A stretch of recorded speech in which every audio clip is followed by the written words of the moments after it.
Hello friends, कैसे हो आप सब लोग। Welcome to my second video. मेरी लास्ट वीडियो में मैंने आपको बताया था बेसिक्स ऑफ केमिस्ट्री, जिसमें मैंने आपको इंट्रोड्यूस करवाया था शेल्स एंड ऑर्बिटल्स से किसी भी एलिमेंट की इलेक्ट्रॉनिक डिस्ट्रीब्यूशन के लिए। आज मैं आपको बताऊंगी उसका नेक्स्ट क्या करने वाले हैं। हम एलिमेंट्स में उसी शेल्स एंड ऑर्बिटल्स में इलेक्ट्रॉन को डिस्ट्रीब्यूट करने वाले हैं एंड साथ ही मैं आपको बताने वाली हूँ how to find valency of any element. Valency किसी भी स्टूडेंट्स के लिए फाइंड आउट करना, उसका मेथड उसको आना चाहिए, बिकॉज अगर उसको वैलेंसी नहीं आएगा तो वो फॉर्मूला नहीं बना पाएगा किसी भी कंपाउंड का, और किसी भी कंपाउंड का अगर फॉर्मूला नहीं बनाना आएगा तो वो कोई भी केमिकल इक्वेशन नहीं कर पाएगा। तो ये सब कहाँ से अराइज होता है, जो भी हमारे इतने सारे केमिस्ट्री से रिलेटेड चैप्टर्स है इक्वेशंस को लेके, वो सब अराइज होते हैं, ओरिजिन होता है उनका यहाँ से। अगर ये नहीं आता तो वो भी नहीं आएगा। तो चलिए हम इसको बिल्कुल आसान बनाते हैं और ये सीखते हैं। ओके, तो मैंने यहाँ लिया है, मैंने एक छोटी सी टेबल बनाई है जिसमें मैंने लिया है atomic number, symbol of element, electronic configuration into shells and orbitals and valency of element. Okay, so atomic number होता है किसी भी एलिमेंट का number of proton and electron. Okay, number of proton and electron equal होते हैं किसी भी element के जब तक कि कोई भी एलिमेंट चार्ज ना हो। ओके, तो यहाँ पे हमने चार्ज तो लगाया नहीं है, तो we can say number of proton and electron है एटॉमिक नंबर। तो हमने 1 to 10 लिया है एंड हमारे एलिमेंट्स है hydrogen, helium, lithium, beryllium, boron, carbon, nitrogen, oxygen, fluorine and neon. Okay, अब हम इसमें देखने जा रहे हैं electronic configuration means distribution of electron. तो पहले हम देखेंगे शेल्स में। शेल्स है हमारे KLMN। आपको रिकॉल करवाने के लिए मैं KLMN में नंबर ऑफ इलेक्ट्रॉन्स लिख देती हूँ 2, 8, 18, 32 maximum number of electron. Okay, now hydrogen first element है तो इलेक्ट्रॉन भी उसके पास कितना होगा, 1 होगा, तो K = 1 हो जाएगा। हीलियम के पास 2 इलेक्ट्रॉन है तो K = 2। अब 2 का मैक्सिमम कैपेसिटी फुल हो गया है, 2 आ गया है। तो देखते हैं लिथियम के केस में क्या होता है। लिथियम के पास है 3 इलेक्ट्रॉन्स, तो लिथियम हो जाएगा 2 और नेक्स्ट वाले शेल में चला जाएगा 1, क्योंकि K इतना ही ले सकता है। फिर आता है बेरिलियम, 4 इलेक्ट्रॉन्स है उसके पास, तो ये होगा 2 और L में भी जाएगा 2। बोरोन के पास होगा 2, 3, कार्बन हो जाएगा 2, 4, नाइट्रोजन हो जाएगा 2 एंड L में हो जाएगा 5, ऑक्सीजन के लिए K2, L6, फ्लोरीन के लिए K2, L7 and last neon के लिए हमारे लिए हो जाएगा 2 एंड L में हो जाएगा 8। ओके, क्योंकि L का मैक्सिमम कैपेसिटी 8 ही है, जो यहाँ तक कंप्लीट हो गया है। अब हम देखते हैं ऑर्बिटल्स में सेम कैसे होता है डिस्ट्रीब्यूशन। उसके लिए मैंने अपनी लास्ट क्लास में आपको ऑर्बिटल्स की सीरीज कैसे हम लिखते हैं वो प्रिंसिपल से बताई थी। मैंने यहाँ रिकॉल करने के लिए छोटा सा लिखा है 1s, 2s, 2p, 3s, 3p, 4s, 3d। Okay, तो हम लेते हैं ऑर्बिटल्स में किसी भी इलेक्ट्रॉन का, किसी भी एलिमेंट का कॉन्फ़िगरेशन इलेक्ट्रॉनिक। ओके, तो फर्स्ट ऑर्बिटल हाइड्रोजन के लिए लेंगे 1s। हाइड्रोजन के पास 1 इलेक्ट्रॉन है तो हमारा हो जाएगा 1s1। ओके, देन हीलियम के लिए हो जाएगा 2 इलेक्ट्रॉन है हीलियम के पास, 1s2। अब s का मैक्सिमम कैपेसिटी होता है 2, p का होता है 6, d का होता है 10, f का होता है 14। तो क्या होता है, s अब फुलफिल हो चुका है। तो अब नेक्स्ट ऑर्बिटल आएगा लिथियम के लिए 1s2 और नेक्स्ट होता है 2s, तो ये हो जाएगा 2s1। तो 2 + 3 इलेक्ट्रॉन्स इसमें हो गए हैं। ओके, अब बेरिलियम के लिए 1s2, 2s2। अब s फिर से कंप्लीट हो गया है, अब इससे ज़्यादा इलेक्ट्रॉन नहीं आ सकते हैं, तो हमारे लिए बोरोन में क्या करेंगे 1s2, 2s2, 2p में जाएगा नेक्स्ट इलेक्ट्रॉन, तो वो हो जाएगा 1s2, 2s2, 2p1। अब p का कैपेसिटी है 10 तक, तो हम कितना अपन इस नियॉन तक इसको फिल कर सकते हैं। नेक्स्ट हो जाएगा हमारा कार्बन के लिए 6 इलेक्ट्रॉन्स है इसके पास, तो 1s2, 2s2, 2p2। नाइट्रोजन के लिए क्या होगा ये 1s2, 2s2, 2p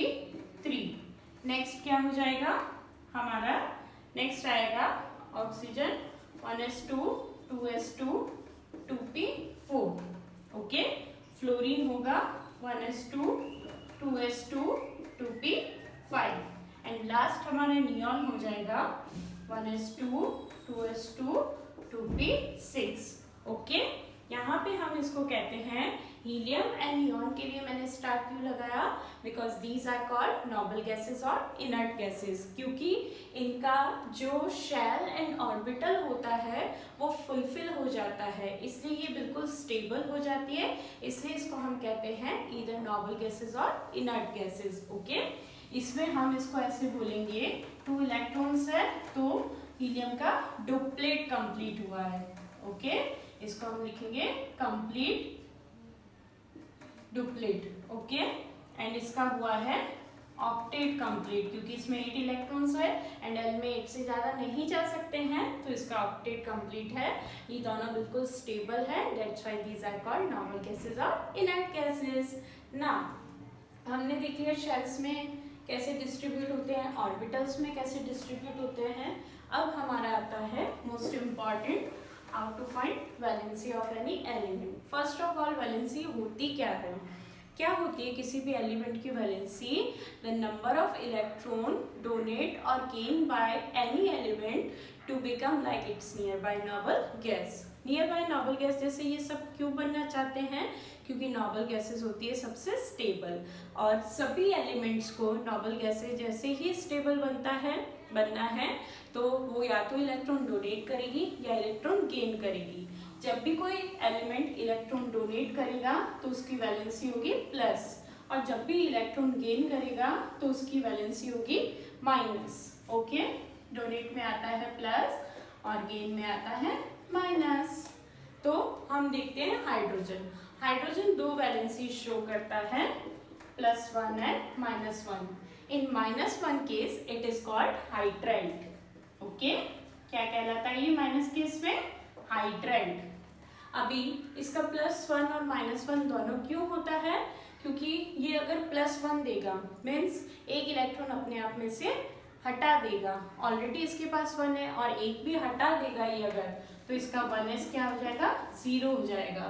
तो एक बात यहाँ पे हमेशा याद रखने की है, empty orbitals, half filled orbitals and full filled orbitals are most stable orbitals, okay।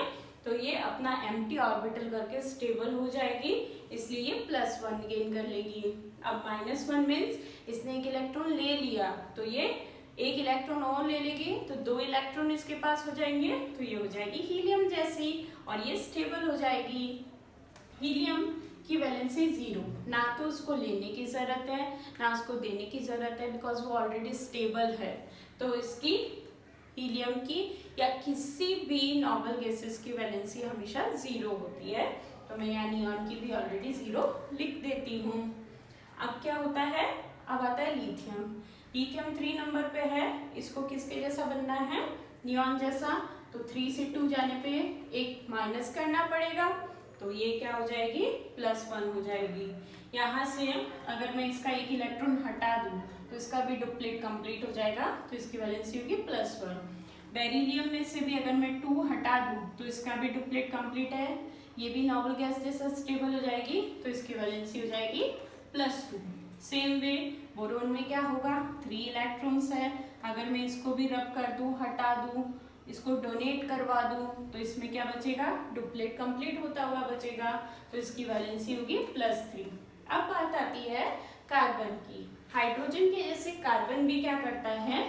+4 and -4 valency show करता है। ऐसा क्यों होता है? +4 का मतलब है 4 इलेक्ट्रॉन्स इसमें से चले गए, तो इसका डुप्लेट कंप्लीट हो गया और ये हीलियम के जैसा हो गया। -4 मीन्स इसने 4 मोर इलेक्ट्रॉन्स ले लिए हैं, और 4 मोर इलेक्ट्रॉन्स ले लेगा मतलब ये 2 8 हो जाएगा यहाँ पे, और ये नियॉन के जैसा स्टेबल हो जाएगा। That's why carbon +4 -4 both valency show करता है। नाउ जितने भी आ रहे हैं अब नियॉन के ज्यादा पास में हैं, तो वो नियॉन जैसा बनने के लिए कोशिश करेंगे। 7 से इसको 10 पे जाना है नाइट्रोजन को, इट रिक्वायर्स 3 मोर इलेक्ट्रॉन्स, तो वैलेंसी विल बी -3। ऑक्सीजन 8 पे है, 10 जैसा बनना है तो it requires 2 more electrons, -2। Fluorine 9 पे है, 10 जैसा बनना है, नियॉन जैसा स्टेबल, तो -1 वैलेंसी होगी। इस तरीके से हमने 1 to 10 एलिमेंट्स की सिंबल, कॉन्फ़िगरेशन एंड वैलेंसी देखा है। अब मेरी नेक्स्ट क्लास में मैं आपको बताऊंगी सेम टेबल में 11 to 20 elements. Till then bye bye, take care.